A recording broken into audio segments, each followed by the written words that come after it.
As Goofy always says, you hook or yeah.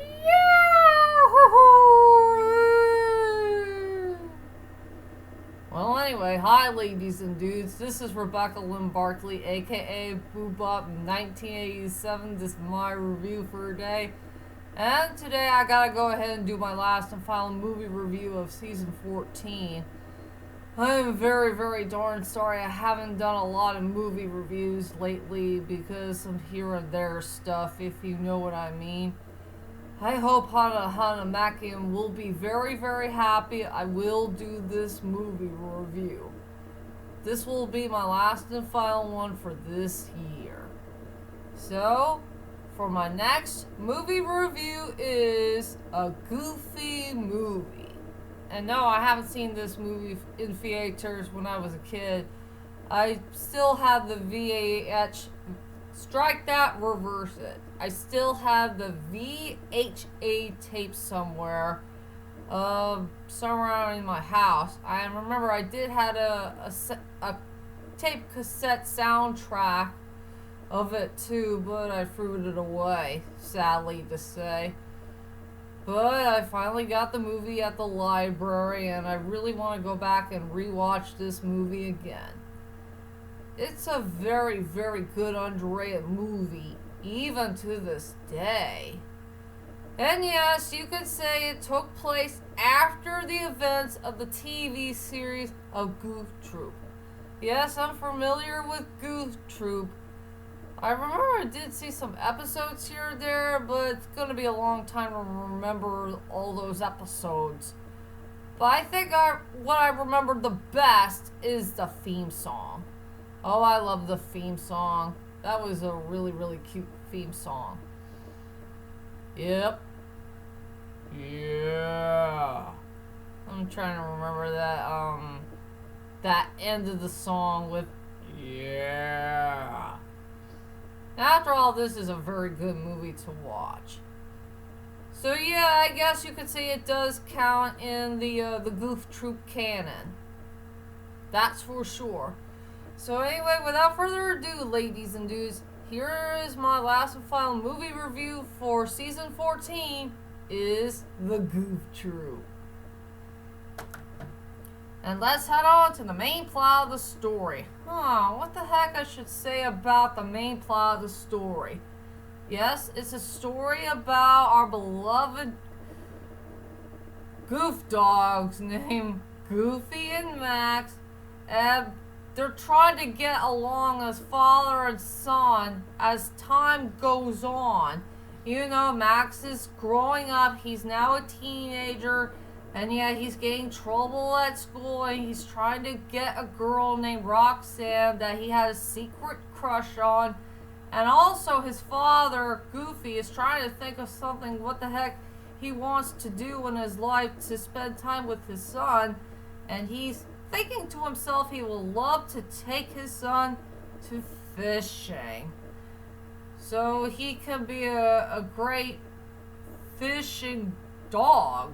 You know, try to find a great fish to catch. And let's just say their vacation is going upside down and all that stuff. That's all I could say about the main plot of the story, and I guess everybody wants to know is what the heck do I think about this movie? Well, to tell you the truth is, ladies and dudes, I really did enjoy a Goofy movie. It's such a very fun Disney movie to watch. And I guess everybody wants to know is why the heck this movie did not count as a part of the Disney Renaissance era. That's a good question all of us wants to know. Why it did not count in to be a part of the Disney Renaissance era. I have no idea. That's pretty darn sad if you know what I mean. Yep. Sad thing to say. So yeah, this is a very fun, enjoyable movie to watch. It had a really good storyline, enjoyable characters, fantastic voice cast, really good catchy songs. It had a very nice score. And yes, I still love the 2D hand-drawn animation in this movie. This is the one I want Disney to go back and do more of it. We gotta have our Disney. We need our nostalgia back. We need to find a way to get Disney to go back to its roots again. And forget about all those stupid projects that they're doing right now that's full of crap and it's heading downhill big time. I want the old Disney classic back. We gotta find a way to talk to those people and tell them we need our old Disney magic back. Let's find a way to send a message to them and just tell them, for goodness sakes. If you know what I mean. So anyway, ladies and dudes, let's head on to the strongest points and the weakest points of a Goofy movie. I will say for my strongest points of this movie, I'll have to go on a tie. Just a tie between the two best scenes in the whole entire movie. One is the waterfall scene, and the other is that Powerline concert. What the heck I should say about the waterfall scene? It's one of the best climax moments I have ever seen in movie history. The part where Goofy and his son Max are trying to save each other from being drowned to death in a waterfall. It feels like that their vacation is about to come to an end in a very bad note. And Max needs to find a way to learn to do the fishing thing. And yeah, what happened in that scene in the movie was very darn tear-jerking. Something that'll bring you to a tear to your eye. And yeah, the score is amazing for this scene in the movie. I really love the score for the waterfall scene. So yeah, that's the very first strongest point in the movie. And the second strongest point in the movie is the Powerline concert. I guess you could say it's the second climax of the movie. And I will say a good near ending for the film. I mean, I really love that Eye to Eye song.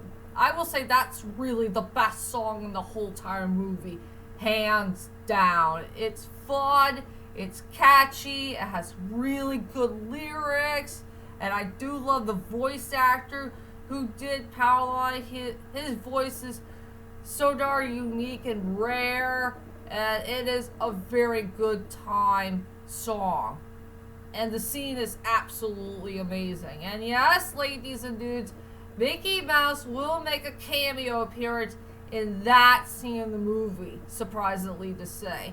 And yeah, speaking of Mickey Mouse and Donald Duck did do a cameo in the Open Road number, surprisingly to say. And yes, they have some Disney references here and there for this movie. And yeah, it's a good few hidden Easter egg moments for this movie. So yeah, I will say for my two best, strongest points of the movie is the waterfall scene and the Powerline concert. And I'm trying to think about my main weak point in the movie. I thought this movie might be a very good masterpiece, but I was rethinking again. I think there is one main weak point in the movie that I wish that everybody should know about this film. If you remember the Goof Troop TV series very carefully, there were two characters missing. Just two characters. And I wonder what the heck happened to these two characters who came from the Goof Troop TV series. Where is Pete's wife and his daughter? Why the hell they never mentioned them in this movie? Thanks to my friend Honey Mackiam, he said something that he and Pete's wife gotten divorced somehow, and we just have no idea what the heck happened. So yeah, that's one big mystery that's left unsolved for the Goofy movie. And I do want to thank Hana Mackiam for mentioning about an idea for a Goofy movie part 3. I remember I I did watch a video about it, and he said something that what will happen if Pete and his ex-wife ever met each other again, and they need to get involved with PJ's wedding. Yeah, something like that. It's been a long time. I only seen that video once, and I'm very proud of my friend Hana Mekian, who thought about an idea if there'll ever be a Goofy movie part 3. Well, at least he and I have something in common. We were trying to think about what type of movie we want to see for number 3. He wants a Goof Troop number 3, but for me, I really want to see a redo story of Taken 3. So, there's the difference. If you know what I mean. Still, yeah, I will say for my weakest points, my one main weak point in the movie is what happened to Pete's wife and his daughter, and why the heck, they never mentioned them in the Goofy movie. Yep. And let me see what I want to say about the characters. Goofy and Max. Maybe I'll go with them. I really love Goofy and Max in this movie. They did a well done job with their storylines. They have really, I will say both of their storylines are very well done. They have very good personalities, good attitudes, and I really like a part where they're trying to work things out as father and son during the times of this movie, from start to finish. It is a very well done movie indeed that featured the father and the son. And yeah, I really love Max Farmer as Goofy and Jason Morrison, it's so hard to pronounce his name, as Max. And since they did get involved with the Disney franchise for many, many years, and they also got involved in separate films for a Miyazaki movie. For Ben Farmer, he did get involved with Porco Rosso. He only made a cameo appearance in this movie. And as for Jason, he did play Haku for the English dub of Spirited Away. That's a good fun fact to be found. That's for sure. And yeah, they really love to play Goofy and Max very darn much. And yeah, they still have that chemistry in real life. Yeah, if you guys remember, they did a video about it this year when they discussed about the Goofy movie. And yep, this movie did came out 30 years ago.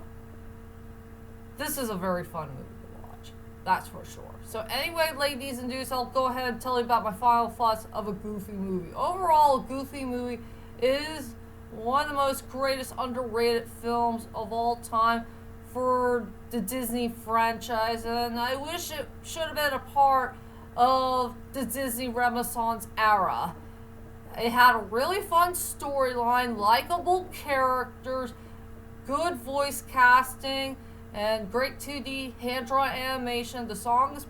All the songs are pretty darn catchy. It had a really nice score, and it's a really good story that's all about a father and son relationship.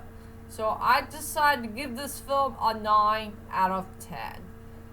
So please check out this movie to believe it. I promise to all of you, maybe one day in the future I will do my movie review of Apollo 13, but I gotta find a movie copy of it. And I'm sure I'll do more movie reviews for the 15th season really soon. I'm trying really hard to find some movies here and there that will be my cup of tea, and not some movies that are going to be superly cold, if you know me too well.